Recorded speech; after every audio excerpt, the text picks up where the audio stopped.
Attends, je vais voir. Regarde, on va bientôt les voir descendre.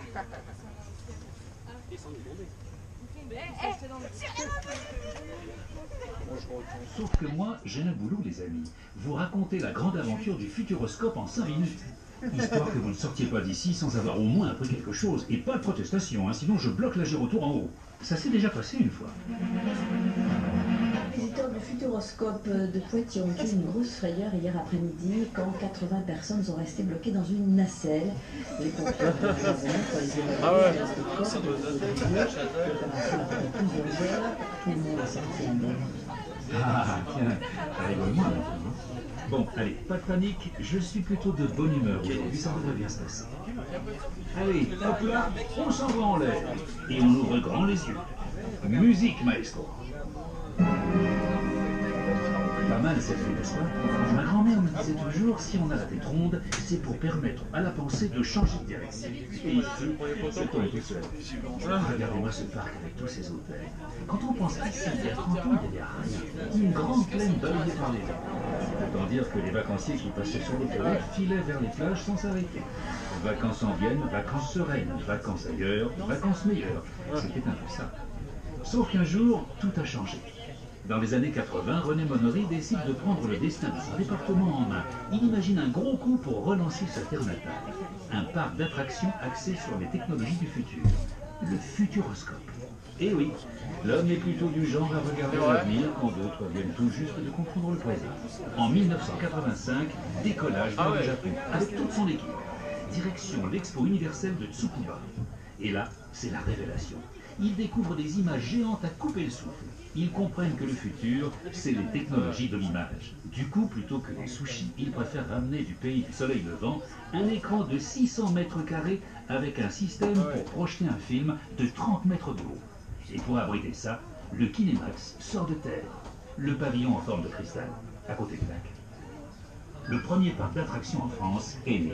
Ta-ta-ta-ta, le 31 mai 1987, le Futuroscope ouvre ses portes. Une foule impatiente se presse derrière les grilles du parc. Il faut dire qu'à l'époque, c'est plutôt intriguant cet ovni posé au milieu de rien. Succès immédiat. 250 000 visiteurs dès la première saison. Et ça continue à augmenter pendant des années. Le Futuroscope s'agrandit. En 1996, c'est décidé. Le parc ouvre toute l'année. 2 jours de visite et on dort sur place. Une vraie destination de vacances. Grâce à ça, le Futuroscope fait travailler plein de monde. À l'époque, le parc, c'est comme un aimant. Les gens viennent s'installer autour, les entreprises, les écoles. Plus loin, l'agriculteur vont aussi plus hurler. Les projets plus de peur, les hôtels plus de chance. Et puis l'an 2000 sonne, et là, patatras. On se réveille en se disant, le futur, il n'est pas là. Quand est-ce qu'on va conduire des voitures volantes en tenue d'astronaute? Et du coup, on est passé du futur au présent, et on est déçu. Alors le futur, on ne veut plus y croire.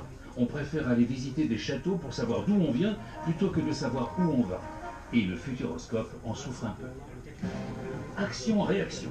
Une nouvelle équipe est placée à la tête du Futuroscope et avec elle, le parc change de cap. Les grandes images, on en garde. Mais en plus, on veut des expériences plus fun, des attractions pour rigoler et vivre des choses nouvelles. Et là, souvenez-vous, le Futuroscope a été inspiré par un voyage à Tsukuba. Et bien là, on recommence. On reprend les valises et on parcourt le monde à la recherche d'innovations technologiques, scientifiques, artistiques. Une fois dénichés, on les ramène ici et on en fait autre chose. Et c'est comme ça que des robots qui peignaient des voitures dans une usine en Allemagne se sont retrouvés ici, en train de danser. On invite aussi de grands talents à participer à la création de nos attractions. Luc Besson et ses Minimoys, le DJ Martin Solveig, le Cirque du Soleil. Ah oui, même une brochette de lapin crétin. Bref, bye bye le parc aux images et vive la diversité. Aujourd'hui, vous êtes presque 2 millions de visiteurs à découvrir le parc chaque année. En termes de chiffre d'affaires, nous sommes le 2e parc d'attractions en France. On a fait du chemin, petit. Et le futur dans tout ça? Eh bien, comme on ne peut pas le prédire, il y a des créatifs qui ont trouvé la solution. Le futur, ça s'imagine. Oui, et comme il y a des milliards de façons de l'imaginer, eh bien au Futuroscope, on s'inspire des plus grands rêves de l'homme parce que ce sont eux qui feront le monde de demain. Bon, maintenant, il est temps de redescendre sur Terre, les amis. Vous devez avoir encore plein d'attractions à découvrir. Ah ouais. Très bonne visite à tous. Voilà.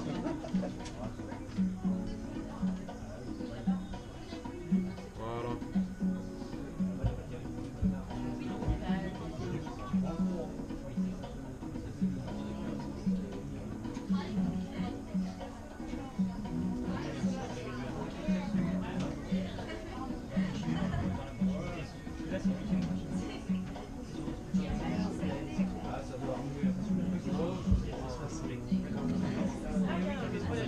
Mesdames, Messieurs les enfants, votre ascension à bord de la Girotour va s'achever dans quelques instants et la sortie s'effectuera à l'opposé des portes d'entrée. Attention surtout à ne rien laisser à bord. Toute l'équipe de la Girotour vous remercie de votre visite et vous invite à rejoindre pour 13h50 le numéro 16, Studio 16 avec le film Les Ailes du Courage, ou encore à la même heure le numéro 21, c'est Le Monde de l'Invisible, 2 séances dans 30 minutes. Très belle journée à toutes et à tous sur le parquet du Futuroscope.